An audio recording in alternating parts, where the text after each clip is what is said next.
Word yazıq təhlükə vaxtımızda bəzide formula qıstırışqı ihtiyacımız oldu.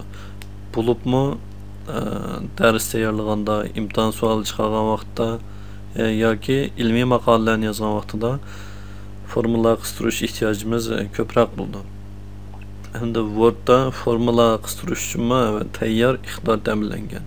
Biz buningdan foydalanib xohlagan shakldagi formulalarni tekstimizga qistura olamiz, mavjudimizga qistura olamiz. Buni amaliy misollar orqali ko'rib boqaylik. Wordda formula qistirish uchun biz o'xshash yana qistirish tizimligini ishlatamiz. Qistirish tizimligini olsak, buningki eng oxirida bu yerda tanlama deb yozibdi, amaliyotda formula qistirish tizimligi bor. Buningki bu bulungdagi knopkani bassak bir qism tayyor formulalar ko'rsatilgan.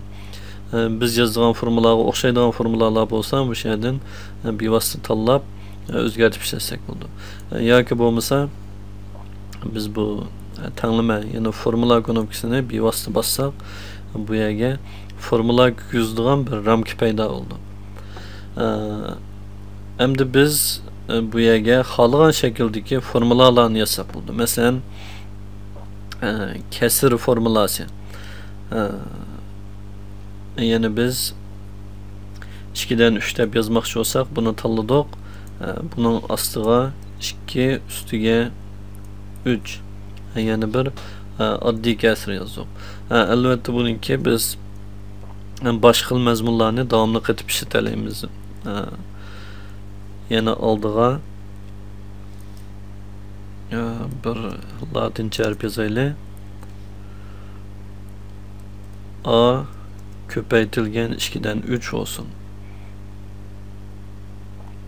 Yoki bo'lmasa biz ko'paytirish belgisini bu yerni qistalsak bo'ldi. Ko'paytirilgan 2'den 3. Hamda buningki keyniga yana boshqa mazmunlarni qistirish bo'ldi. Yani bununla qo'shilgan yani başka bir xil formula, masalan radikal va formula qatayli küp radikal aslında küp yıldızda yoki kvadrat yıldızda deganga o'xshash, yoki bo'lmasa xohlagan darajadagi radikal yazsak bo'ldi. Yani 4. derecelik yıldız aslında 64 deganga o'xshash. Yani biz kerakli bo'lgan boshqa formulalarni buning ichiga yana davomli qistura olamiz. Masalan, trigonometriyalik funksiyalar.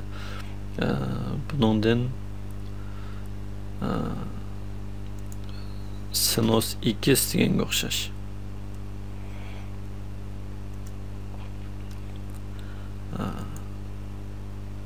Bu yerga biz qo'shilgan deylik. Buningga o'xshash biz har xil formulalarni davomli qistura olamiz. Formula qistirishning umumiy usuli shunday. Ya'ni bir formula qistirish ramkasi qurib olamiz. Undan keyin asosli formula shakllarini bu yerni tanlaymiz. Oddiy kasr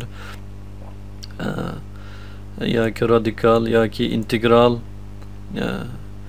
yoki bo'lmasa biz sassiga g'oyat yoki bu tirnoq ichiga olinadigan mazmunlar yoki trigonometriyalik funksiyalar yoki bo'lmasa logaritma limit yoki matrisa determinant deganga o'xshash mazmunlarni xohlagancha formatini tanlab uning ichidan buningkiga sonli qiymatlarni to'ldirib bersak bo'ldi.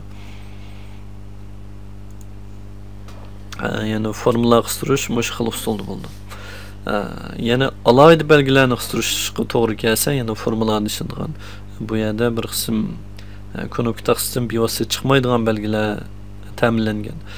Shularning ichidan masalan cho'ng kichiklik belgisi, har xil amallar, formulalarda ishlatadigan ba'zi belgilar deganga o'xshashlarni bu yerdan tanlab qistirib bersak bo'ldi. Masalan pay deganga o'xshash.